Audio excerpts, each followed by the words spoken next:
मेरा नाम अनीता है। मैं एक बहुत ही गरीब परिवार में पैदा हुई थी और कहते हैं कि गरीब परिवार में पैदा होने वाली लड़कियों के अच्छे परिवारों में रिश्ते लगना उनकी खुशकिस्मती होती है। वरना तो हम जैसे गरीब परिवार में पैदा होने वाली लड़कियों की शादियां हम जैसे गरीब लोगों में ही होती हैं। कोई भी अमीर हम गरीब लड़कियों को अमीर परिवार की बहू बनाने के लिए आसानी से तैयार नहीं होता। मैं दूसरी लड़कियों को स्कूल जाते हुए देखती तो मेरे मन में ख्वाहिश होती थी कि मैं भी पढ़ूं लिखूं, पर शायद हम गरीब लड़कियों को पढ़ाना हमारे माता पिता के लिए कोई आसान बात नहीं होती। मैं बस दूसरे लोगों को देख देख कर अपना दिल मारती रहती थी। हालांकि बड़ी जिद करने पर मेरे माता पिता ने मेरा एडमिशन सरकारी स्कूल में करवा दिया था और फिर मुझे सिर्फ 5th क्लास तक ही पढ़ने की परमिशन दी थी। फिर जब मैं जवान हुई तो मेरी शादी का बंदोबस्त किया गया। मुझसे बड़ी मेरी 2 बहनें और थीं। मैं सबसे छोटी थी। मेरे 2 छोटे भाई भी थे जो पिताजी के साथ ही काम पर जाते थे। मेरी तो बड़ी बहनों की शादी हो चुकी थी। मैं देखने में बस नॉर्मल सी शक्ल की ही थी। मेरी शादी 18 साल की उम्र में ही कर दी गई थी। जहाँ पर मेरी शादी हुई थी वो फैमिली भी गरीब ही थी, जबकि मेरे तो बड़े ऊंचे ऊंचे सपने थे। पर शायद गरीब लड़कियों को सपने देखने का कोई हक नहीं होता, क्योंकि उनके सपने हमेशा सच नहीं हुआ करते। मेरा पति 25 साल का था, जबकि मैं 18 साल की कम उम्र की लड़की थी। हम लोग गरीब थे। इसी तरह से मेरी ससुराल भी गरीब थी, लेकिन मेरे ससुर का काम बड़ा अजीब था। दरअसल वो मालिश करने वाले थे।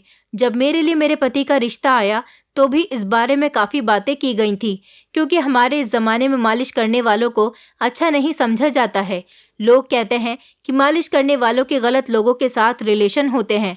मतलब कि मालिश करने वालों को कभी भी अच्छी नज़र से नहीं देखा जाता, क्योंकि ये काम बहुत घटिया है। मेरे ससुर चाहते तो कोई और भी काम कर सकते थे। आखिर उन्होंने इसी काम को सिलेक्ट क्यों किया था? दुनिया में ऐसे बहुत सारे अच्छे काम भी हैं जिससे लोग पैसा कमा रहे हैं, लेकिन ना जाने क्यों मेरे ससुर को लोगों की मालिश करने का काम ही सही क्यों लगा था। अब उन्होंने क्यों ऐसा काम किया था ये बात तो मुझे नहीं पता, लेकिन मेरे ससुर का कहना था कि मैं तो सिर्फ अपना काम करता हूँ। रही बात मेरी, तो मैं कौन से बहुत अमीर बाप की औलाद हूँ। मेरे ससुर ने कहा कि मेरे पिताजी तो बहुत पुराने वेद थे और अपने ही पुराने नुस्खे से लोगों की मालिश किया करते थे। इसी तरह थोड़ा बहुत काम उन्होंने मुझे भी सिखा दिया था। इसीलिए मैं भी अपने पिता के पुराने काम को ही बढ़ावा दे रहा हूँ। अब भला मालिश करने वाले का बेटा भी तो मालिश करने वाला ही होगा ना। मेरे ससुर ये बात कहकर बात को ख़त्म कर दिया करते थे, पर मेरा पति ये काम नहीं करता था। मेरा पति किसी फैक्ट्री में लगा हुआ था और वहाँ पर मजदूरी करता था। मेरा पति देखने में बहुत अच्छा था, जबकि मैं नॉर्मल सी शक्ल की लड़की थी। उसका रंग गोरा था और हाइट हेल्थ भी अच्छी थी। फिलहाल शादी के बाद मेरी जिंदगी अच्छी गुजर रही थी। शक्ल सूरत में क्या रखा है। मेरे पति का कहना था कि तुम मुझे बहुत पसंद हो, तुम में कोई भी कमी नहीं है। मेरे पति का कहना था कि उसने मेरा फोटो देखते ही मुझे पसंद कर लिया था। मेरे माता पिता ने भी देखा था कि लड़के के घर में सिर्फ लड़की के पिता हैं और लड़का बहुत अच्छा है, घर भी अच्छा है और लड़का भी अच्छा कमाता है। बस यही सारी बातें देखकर मेरे पिता ने मेरी शादी यहाँ पर कर दी थी। मेरे ससुराल में मेरे ससुर के अलावा कोई और नहीं था। मुझे अपने पति का नेचर बहुत पसंद था। वो बहुत मेहनती इंसान थे और बहुत मेहनत से काम करते थे। मेरा पति मेरी हर ज़रूरत को पूरी करता था, जबकि वो भी कोई इतना अमीर नहीं था, लेकिन मेरे लिए किसी अमीर आदमी से कम भी नहीं था। बस मेरे लिए तो मेरी यही ज़िंदगी है और यही ज़िंदगी की हकीकत है। और मेरी ज़िंदगी के दिन अपने पति के साथ बहुत अच्छे गुजर रहे थे। मेरे ससुर की घर में ही मालिश करने की दुकान थी और वो सुबह ही अपनी दुकान को खोल लिया करते थे। जब वो अपनी दुकान खोलते तो साफ सफाई करने में बड़ा ही शोर मचाते थे। सारे सामान को इधर उधर बहुत ज़ोर ज़ोर से पटक पटक कर रखते थे और इसी आवाज़ को लोग समझ जाते थे कि उनकी दुकान खुल गई है। मुझे ये आवाज़ बिल्कुल भी अच्छी नहीं लगती थी, क्योंकि घर में बहुत ज़्यादा शोर होता था और मेरे ससुर सुबह सवेरे ही अपनी दुकान खोल लिया करते थे। ये आवाज़ मेरे दिमाग में सुबह सुबह ही किसी अलार्म की तरह लगती थी। हम दोनों पति पत्नी सो रहे होते थे। दुकान खोलने से पहले ही मेरे ससुर हमारे कमरे का दरवाज़ा ज़ोर ज़ोर से बजा दिया करते थे। ये भी नहीं सोचते थे कि अभी इनकी नई नई शादी हुई है तो आराम से सोने दिया जाए बेटे और बहू को। मेरे ससुर कहते थे कि बहू जल्दी उठ जाओ और मेरे लिए नाश्ता बना दो, मुझे दुकान खोलनी है। मुझे अपने ससुर की इस हरकत पर बहुत गुस्सा आता था, लेकिन सब कुछ करना पड़ता था। मेरे पति तो सुबह के 9 बजे तक फैक्ट्री को जाते थे, लेकिन ससुर जी तो मुझे सुबह के 6 बजे ही उठा दिया करते थे। मेरा पति सुबह फैक्ट्री जाता और रात को ही घर आता था। कभी कभी तो ओवरटाइम करना होता तो उनको घर आने में रात के 12 भी बज जाते थे। मुझे अपने पति को दोपहर का लंच पैक करके देना होता था, इसलिए उनके खाना बनाने की तैयारी भी करनी होती थी। खाने की आधी तैयारी तो मैं रात को ही कर लिया करती थी और अपने पति के इंतज़ार में मुझे जागते जागते काफ़ी रात हो जाती थी, इसलिए हम देर से सोते थे। लेकिन फिर भी किसी को एहसास नहीं था। सारे रिश्तेदार बातें करते थे क्योंकि मेरे ससुर की पत्नी मर चुकी थी और मेरी सास को मरे हुए काफ़ी साल हो गए थे। उन्होंने अभी तक दूसरी शादी नहीं की थी। सबका कहना था कि तुम्हारा पति जब 10 साल का था तभी तुम्हारी सास का देहांत हो गया था। इसके बाद लोगों ने मेरे ससुर पर काफ़ी दबाव बनाया कि वो दूसरी शादी कर लें, जब उनकी अच्छी भली सेहत भी थी और उस टाइम उनकी उम्र भी कम थी, लेकिन उन्होंने शादी नहीं की। अगर मेरे ससुर शादी कर लेते तो आज घर में कोई औरत होती तो तुम्हारा हाथ बटा देती। मेरे पति अपने माता पिता के इकलौते बेटे थे। उनके बाद उनकी माँ के कोई बच्चा नहीं हुआ और फिर जब वो 10 साल के हुए तो उनकी माँ उन्हें इस दुनिया से छोड़कर चली गई। मेरे ससुर ने अपने 10 साल के बेटे की अकेले ही परवरिश करके उसको जवान कर दिया।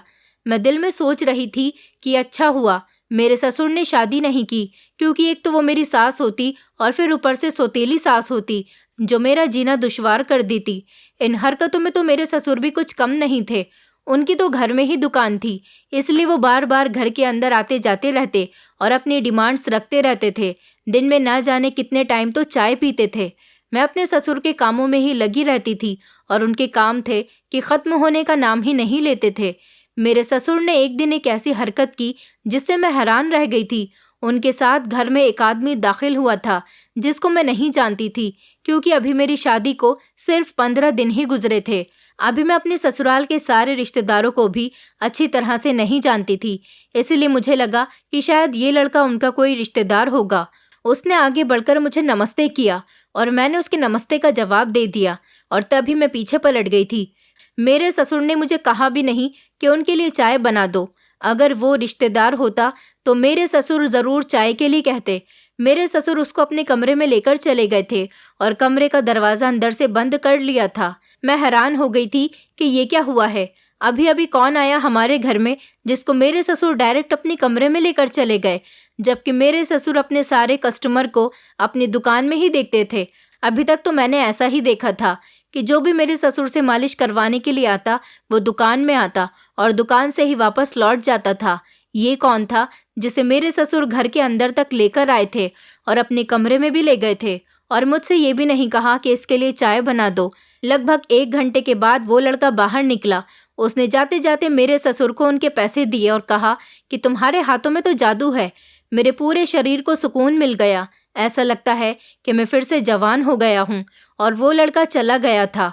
मैंने फिर बातों बातों में अपने ससुर से पूछ लिया तो वो कहने लगे कि ये मेरा एक कस्टमर था, इसकी मालिश करनी थी। इसको मेरी दुकान में बैठना पसंद नहीं था, इसलिए मैं इसे अपने कमरे में लेकर आ गया था। इसके शरीर में कुछ ऐसी जगह पर दर्द था जिनकी मालिश में दुकान में रहकर नहीं कर सकता था। मुझे इसे घर में अंदर लाना ही ठीक लगा। अब जब से मैं शादी करके यहाँ पर आई थी तो मैंने देखा था कि मेरे ससुर को तो लोग बुकिंग पर भी बुलवाते थे और बहुत सारे कस्टमर दुकान के अंदर जाकर दुकान से ही बाहर चले जाते थे। आज पहली बार ऐसा हुआ था कि मेरे ससुर इस लड़की को घर में लेकर आए थे। अब ऐसी भी कौन सी प्राइवेट मालिश थी जो मेरे ससुर को अपने कमरे में ले जाकर ही करनी थी। अगर वो चाहते तो दुकान का दरवाज़ा बंद करके भी तो उसकी मालिश कर सकते थे। भला उनकी दुकान में इतने भी कस्टमर नहीं आते कि उनकी दुकान में भीड़ लगी रहती हो। दिन में गिनती के 2 या 3 कस्टमर ही तो आते थे। ये तो मेरे लिए बहुत अजीब बात थी। मेरे ससुर ने मुझसे कहा कि बहू, तुम इस बारे में अपने पति को कुछ मत बताना, नहीं तो वो मेरे ऊपर गुस्सा करेगा। ये जो कस्टमर था इसको मैंने स्पेशल सर्विस दी थी। ये मुझे घर के अंदर आने के ज़्यादा पैसे देकर गया है। कुछ पैसों की वजह से भी मैं उसे घर के अंदर लेकर आ गया था। मैंने अपने ससुर से कहा, अच्छा ठीक है, मैं उनको नहीं बताऊंगी। वैसे भी मुझे अपने ससुर के पैसों से कोई मतलब नहीं था और अगर एक बार वो घर के अंदर किसी को भी ले आए थे तो कोई बात नहीं थी। अब उनको वो कस्टमर घर के अंदर आने के ज़्यादा पैसे दे गया था तो इसमें उनका फ़ायदा था, इसलिए मैं खामोश रही और मैंने अपने पति को कुछ नहीं बताया था। लेकिन अब अगले दिन फिर से ऐसा ही हुआ था। मेरे ससुर फिर किसी को घर के अंदर लेकर आए थे और इस बार भी उनका बिहेवियर वही था और मैं इस इंसान को भी नहीं जानती थी। इसका मतलब तो वो मेरे ससुर के रिश्तेदारों में से नहीं था। वो भी लगभग 1-2 घंटे अपनी मालिश करवाने के बाद मेरे ससुर को पैसे देकर हमारे घर से चला गया था। मेरे ससुर ने कहा कि ये भी मेरा कस्टमर था और इसने भी मुझे घर के अंदर सर्विस लेने के ज़्यादा पैसे दिए थे। इसके बारे में भी तुम मेरे बेटे को कुछ मत बताना। मैं ये सोचने लगी कि क्या अब ये सब कुछ हर रोज़ होने लगेगा, क्योंकि ये सब कुछ अच्छी बात तो नहीं थी। मेरे ससुर मर्दों को घर के अंदर बुला रहे थे। आजकल तो वैसे भी किसी का कोई भरोसा नहीं और फिर मैं इस घर में अकेली ही औरत रहती थी। इस दुनिया में किस किस तरह के क्राइम नहीं हो रहे। अगर कोई इस घर में आ गया और कुछ लूट कर ले गया तो फिर मैं क्या करूँगी। इस घर में मेरी इज्जत लूटने के अलावा कुछ था भी नहीं। अपने ससुर की ये बात सुनकर मैं फिर से खामोश हो गई थी। मेरे पति इन दिनों रात को देर से घर आने लगे थे, लेकिन फिर भी उनकी आदत थी कि वो काम से आकर खाना खाने के बाद लगभग आधा घंटा मेरे साथ बातें ज़रूर किया करते थे और वो मुझसे पूछा करते थे कि तुमने सारा दिन क्या किया और तुम्हारा दिन कैसा गुजरा। और वो मुझे अपनी हर बात बताते थे कि आज उन्होंने फैक्ट्री में कैसा काम किया, आज उन पर कितनी मेहनत पड़ी और उन्होंने कितने पैसे कमाए। मेरे पति कुछ पैसे अपने बैंक अकाउंट में भी जमा करते थे ताकि बुरे वक्त में काम आ जाए और थोड़े से पैसे मुझे खर्चे के लिए दिया करते थे और काम से आते वक्त वो घर का राशन वगैरह भी लेकर आते थे। इस दौरान मैं अपने पति से अपने ससुर के बारे में बात कर सकती थी, लेकिन मेरे ससुर ने आज भी मुझे सख्ती से मना किया था कि मेरे बेटे को इस बारे में कुछ मत बताना वरना वो गुस्सा करेगा। इसलिए मैं खामोश रही और इस बारे में मैंने अपने पति को कुछ नहीं बताया। लेकिन फिर अगली बार मैं अपने पति से इस बारे में बात करने पर मजबूर हो गई थी, क्योंकि इस बार मेरे ससुर एक आदमी को नहीं बल्कि 2 आदमियों को घर के अंदर लेकर आए थे।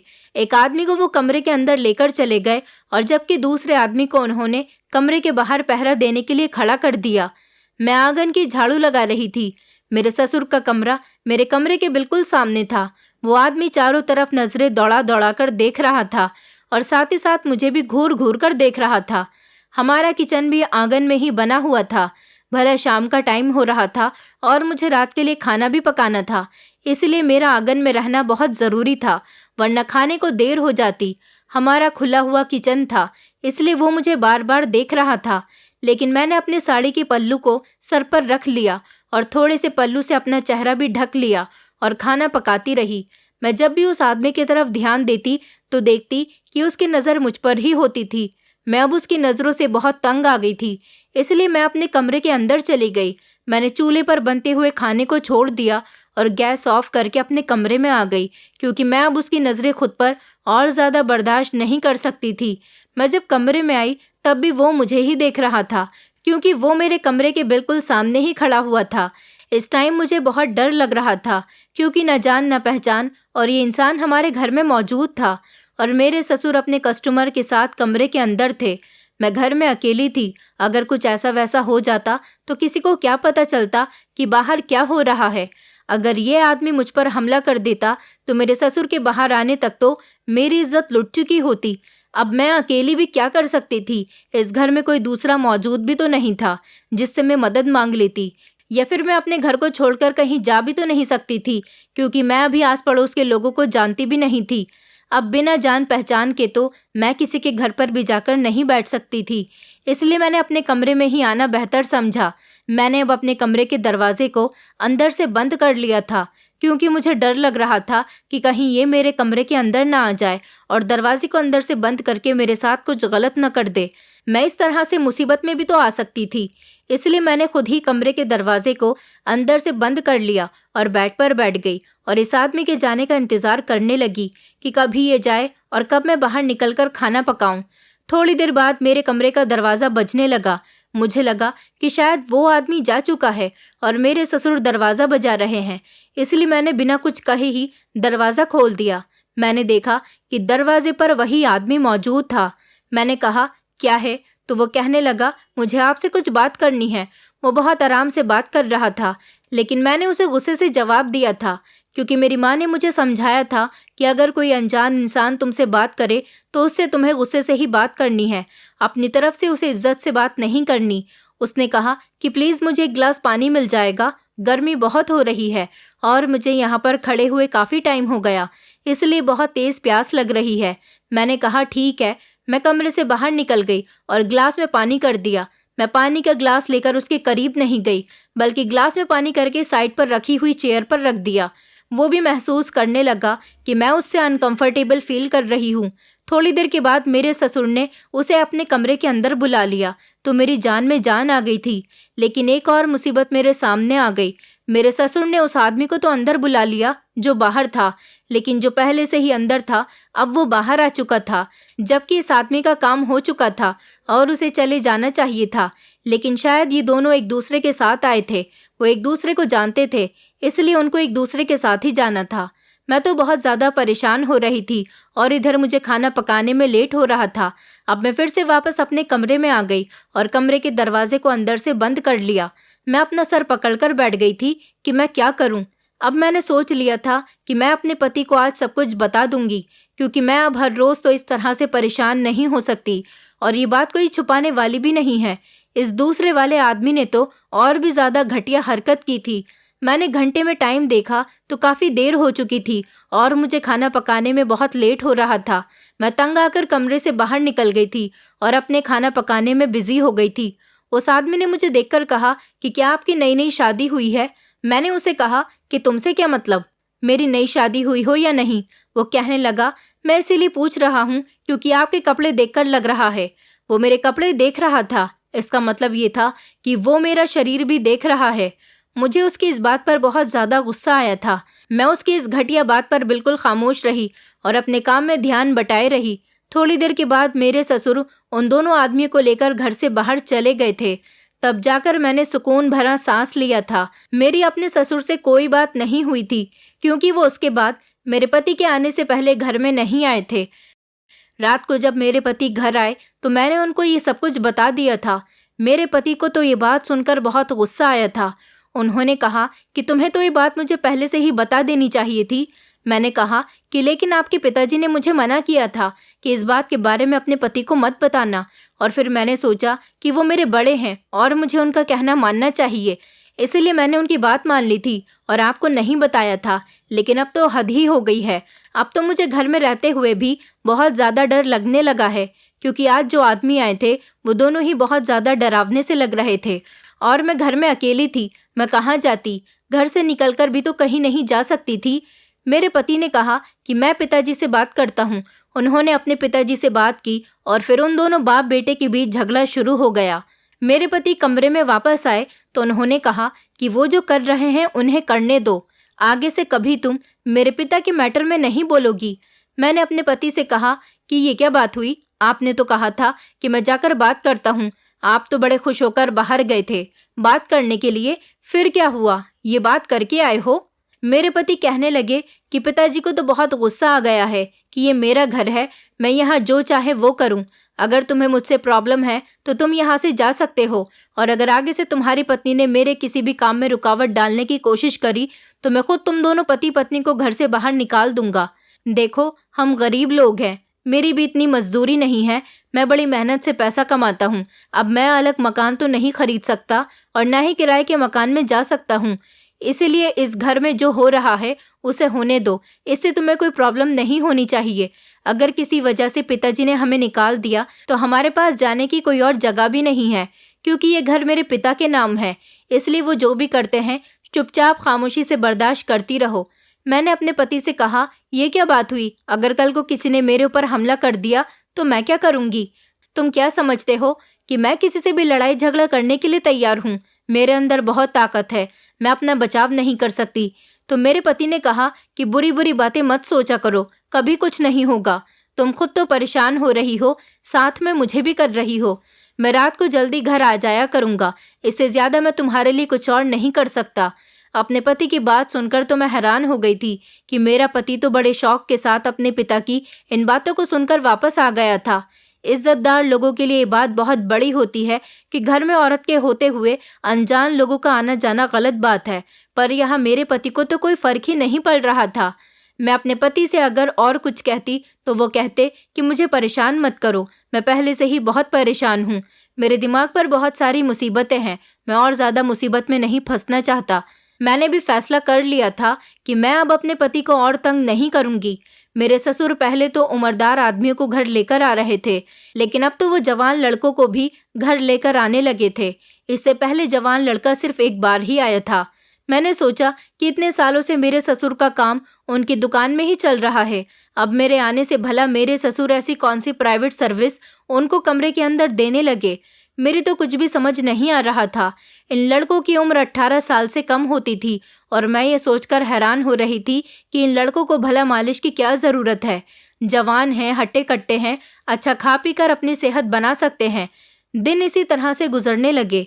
एक दिन मैंने देखा कि मेरे ससुर किसी की मालिश कर रहे थे। कमरे का दरवाज़ा खुला हुआ था। दोपहर का टाइम था और मैं अपने कमरे में सो रही थी। इसके बाद जब मैं अपने कमरे से बाहर निकली तो मैंने देखा कि एक लड़का हमारे आंगन में टहल रहा था और चारों तरफ बड़ी गौर गौर से देख रहा था। मैंने कहा, क्या काम है तुम्हारा? अगर मेरे ससुर से मालिश करवाने आए हो तो ढंग से एक तरफ को खड़े नहीं रह सकते, पूरे घर में घूमने की क्या ज़रूरत है? उसकी आवाज़ कुछ कुछ लड़कियों की जैसी थी। कद भी बहुत छोटा था। उसने जीन्स की पैंट और शर्ट पहनी हुई थी, जबकि उसने इतनी गर्मी में अपने सर पर टोपा लगाया हुआ था और चेहरे पर मास्क था। उसने मुझे कहा कि मैं बाथरूम जाना चाहता हूँ, मुझे बाथरूम कहीं नज़र नहीं आ रहा। मैंने कहा, यहाँ क्या तुम लोग बाथरूम करने भी आते हो? जो काम है वो करो और हमारे घर से निकल जाओ। मैंने उससे बहुत ही गुस्से से बात की थी, क्योंकि मुझे उसके इस तरह से अपने घर में टहलता हुआ देखकर गुस्सा आने लगा था। रात को जब मेरा पति आया तो मैंने फिर से उनसे कहा कि आज फिर एक जवान लड़का हमारे घर में आया था और पूरे घर में टहल रहा था। मेरे पति ने तो साफ साफ कह दिया था कि मुझसे इस बारे में कोई बात मत किया करो, मैं पहले ही बहुत परेशान रहता हूँ। मैं भी तो बहुत परेशान थी और मेरे पति को मेरी परेशानी कहीं नज़र नहीं आ रही थी और इस घर में जो हो रहा था वो कोई अच्छी बात नहीं थी। यहाँ पर अनजान मर्दों को घर में लाया जा रहा था। अब ये छोटे कद वाला लड़का हर दिन हमारे घर पर आने लगा था। ये लड़का बहुत ही अजीब था, लेकिन जब भी ये घर में आता तो अपने चेहरे को छुपाकर ही आता था। अभी तक मैंने उसका चेहरा नहीं देखा था, क्योंकि इसके चेहरे पर मास्क लगा हुआ होता था। ये मुझे बहुत कम उम्र का लगता था। मैं उससे कहती कि तुम अपना चेहरा छुपाकर क्यों रखते हो, तो उसने कहा कि धूप से मेरे फेस पर एलर्जी हो जाती है, इसलिए मैं अपने चेहरे पर मास्क लगाकर रखता हूँ। उस लड़की की आवाज़ मुझे कुछ कुछ लड़कियों जैसी लगती थी। मेरे ससुर जब उसको कमरे में लेकर चले जाते तो 2 घंटे से पहले बाहर नहीं निकलते थे, जबकि इससे पहले अगर कोई कस्टमर आता तो मेरे ससुर उसे 1 घंटे से पहले कमरे से बाहर ले आते थे। और जब ये लड़का आता तो मेरे ससुर 2, 3, 4 या कभी कभी तो 5-5 घंटे भी लगा दिया करते थे। जब वो लड़का चला जाता तो मेरे ससुर उसको दरवाजे तक भी उसे छोड़ने के लिए जाते थे। वो मेरे ससुर को पैसे नहीं देता था, ये शायद फिर मैंने उसे देखा नहीं होता था पैसे देते हुए, या फिर वो कमरे के अंदर पैसे दे देता होगा। लेकिन पता नहीं, पहले तो मैंने ऐसा कोई कस्टमर नहीं देखा था कि जब कोई भी कस्टमर जाता था तो मेरे ससुर को पैसे देकर ही जाता था। लेकिन एक यही ऐसा कस्टमर था जो मेरे ससुर को पैसे नहीं देता था और हर रोज़ आता था, फिर खामोशी से घर से निकल जाता था। मेरे ससुर रोज़ इसे 4 या 5 घंटे दिया करते थे। इसके जाने के बाद मेरे ससुर सो जाते थे और फिर उनको ऐसी नींद आती जैसे उन्होंने बहुत ही मेहनत मजदूरी का काम किया है। अगर 4 या 5 घंटे वो लगातार इस लड़की की मालिश करते रहते थे तो फिर उनका आराम करना तो बनता था। बल्कि एक दिन मैंने देखा कि मेरे ही ससुर ने उस लड़के को पैसे दिए। मैं ये सब देखकर हैरान रह गई कि मेरे ससुर उसे पैसे क्यों दे रहे हैं, जबकि वो उनका कस्टमर था। उसे मेरे ससुर को पैसे देने चाहिए थे। फिर मेरे दिमाग में एक बात आई कि हो सकता है मेरे ससुर उसके बचे हुए पैसे उसे दे रहे होंगे। लेकिन ये क्या बात हुई, पैसे तो अंदर ले लिए थे और बचे हुए पैसे मेरे ससुर उसे कमरे से बाहर निकलकर दे रहे थे। ये तो मेरे ससुर का रोज़ का ही कस्टमर बन गया था, जिसे हर दिन हमारे घर पर आना था। उसके रोज़ाना हमारे घर पर आने से मेरे दिमाग में शक पैदा होने लगा था। मुझे कुछ गड़बड़ी का एहसास हो रहा था। हालांकि वो लड़का कोई भी ऐसी वैसी गलत हरकत नहीं करता था, लेकिन न जाने क्यों मेरा दिमाग उस लड़की की तरफ से बहुत परेशान रहने लगा था और मेरे दिमाग में उस लड़की के लिए शक पैदा हो गया था। और इस शक को दूर करने के लिए मुझे किसी प्लान की ज़रूरत थी।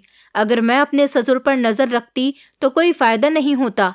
हर रोज मेरे ससुर उस लड़के को कमरे में लेकर चले जाते थे और कमरे को अंदर से बंद भी कर लिया करते थे। कमरे में कोई खिड़की भी नहीं थी जो मैं झांक कर कुछ देख लेती। अगर मैं अपने ससुर से इस बारे में पूछती तो मुझे यकीन था कि वो मुझे इस बारे में कुछ भी नहीं बताएंगे। मैंने अपने पति से भी कहा कि तुम इस बारे में पिताजी से बात करो, तो वो भी अपने पिता से कोई बात नहीं करना चाहते थे, क्योंकि पिछली बार भी वो भीगी बिल्ली बनकर वापस आ गए थे। इसलिए मुझे जो भी करना था खुद ही करना था और पता लगाना था कि ये लड़का कौन है और वो मेरे ससुर के पास रोज ही क्यों आता है, जबकि बाकी के कस्टमर तो कभी कभी आते थे। और अब जब से इस लड़के ने हमारे घर पर आना जाना शुरू किया था, तब से इसके अलावा मेरे ससुर के पास और कोई भी कस्टमर नहीं आता था, क्योंकि मेरे ससुर दोपहर के 1 बजे जब इस लड़की के साथ कमरे में घुसते तो शाम के 5 या 6 बजे ही कमरे से बाहर निकलते थे और उन्होंने अपनी दुकान भी खोलना बंद कर दिया था। मुझे पता लगाना था कि आखिर इन दोनों के बीच में क्या चल रहा है और ये दोनों बंद कमरे में अंदर क्या करते हैं।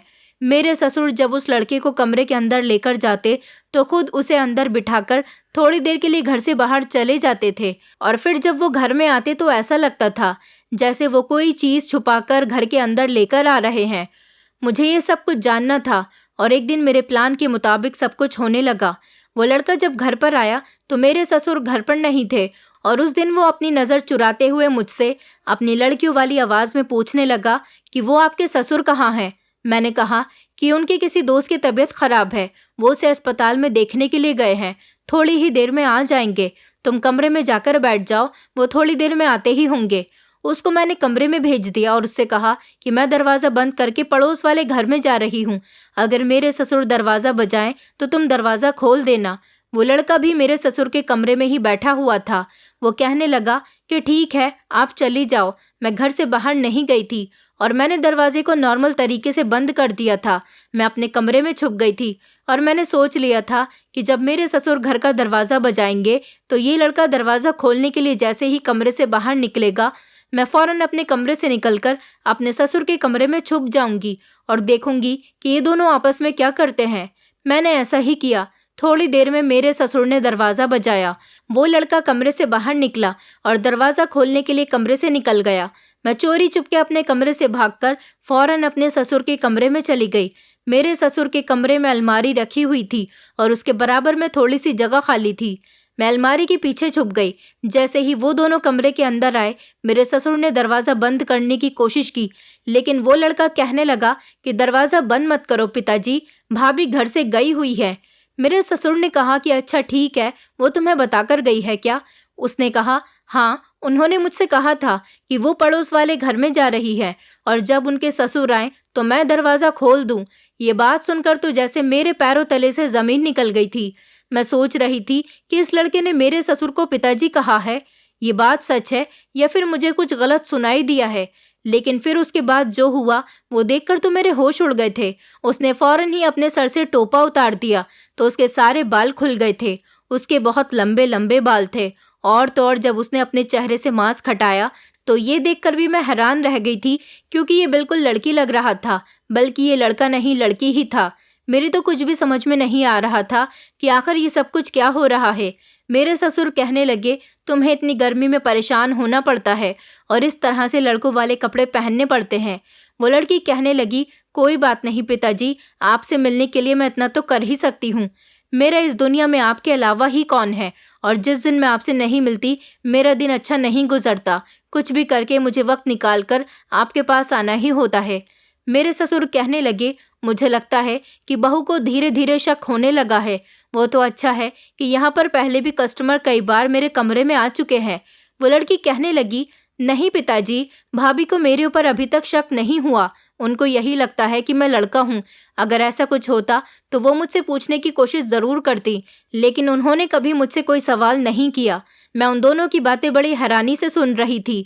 भला ये मेरे ससुर की बेटी थी जो मेरे ससुर इसे बेटी बेटी करके बात कर रहे थे और ये मेरे ससुर को पिताजी कह रही थी। अब मुझे इन दोनों की बातें सुनते हुए बहुत देर हो गई थी। अब मैं इस रात से पर्दा उठाना ही चाहती थी कि भला ये लड़की कौन है।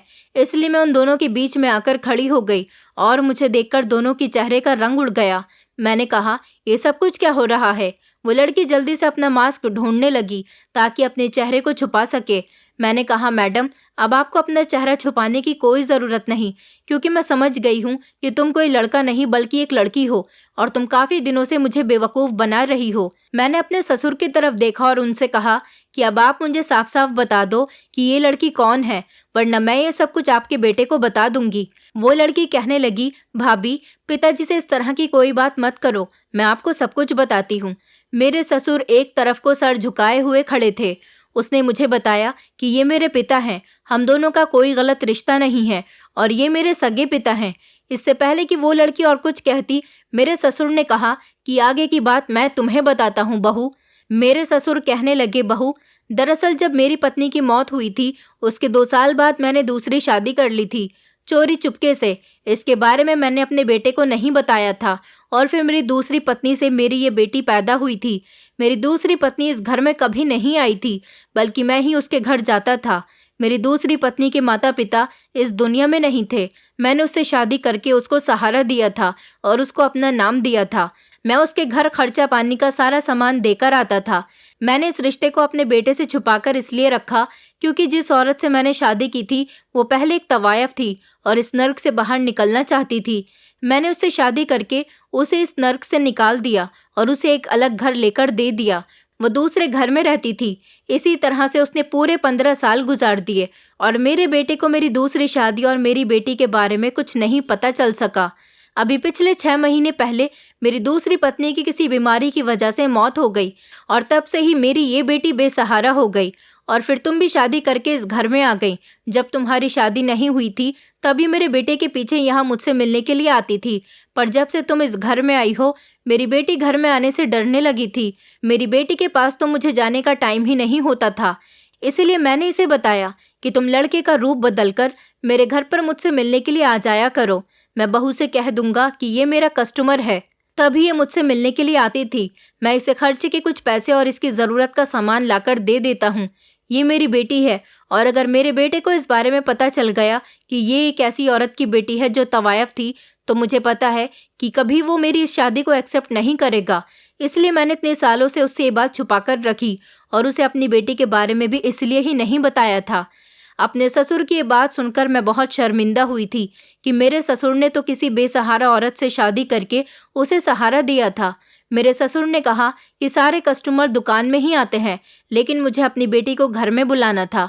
इसलिए मैंने इसके आने से पहले 2-3 कस्टमर को घर में बुलाया था कि जब मेरी बेटी बार बार लड़का बनकर घर में आए तो तुम्हें ज़्यादा शक न हो।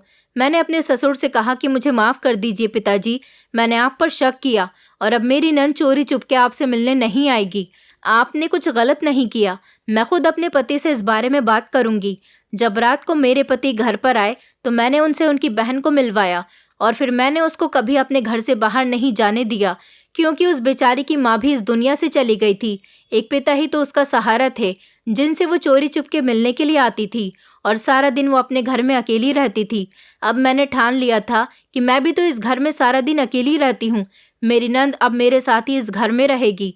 मैंने अपने पति को सब कुछ बता दिया और मेरे पति ने मेरे ससुर से कहा कि लेकिन आपको मुझे बताना तो चाहिए था। मैं इतना भी बुरा नहीं हूँ कि किसी बेसहारा की तकलीफ को नहीं समझ सकूंगा। ये लड़की इस घर में रह सकती है, लेकिन इससे पहले आपको एक वादा करना होगा कि आज के बाद आप कभी मालिश करने वाला काम घर में नहीं करेंगे और घर में किसी भी तरह का मर्द नहीं आएगा। मेरे ससुर ने कहा कि मैं इस काम को पूरी तरह से छोड़ दूंगा और घर में कोई भी मर्द नहीं आएगा। मैं तुमसे वादा करता हूँ और जैसा तुम कहोगे आज से इस घर में वैसा ही होगा। अब सारी बात क्लियर हो गई थी और हम सब लोग प्यार मोहब्बत से रहने लगे। मेरी नंद मेरे घर पर ही रहने लगी थी। उसकी उम्र सिर्फ 16 साल थी। हम उसका बहुत ख्याल रखते हैं और वो मुझसे बहुत प्यार करती है। अब हम सब लोग मिलकर एक साथ ही एक परिवार की तरह रहते हैं और अब मेरी सारी टेंशन पूरी तरह से दूर हो चुकी है। दोस्तों, उम्मीद करती हूँ आपको हमारी कहानी पसंद आई होगी। कहानी पसंद आई है तो वीडियो को लाइक करें, चैनल पर नए हैं तो चैनल को सब्सक्राइब करें और हाँ, नोटिफिकेशन बेल को ज़रूर दबाएं ताकि अगली अपडेट सबसे पहले आपको मिले।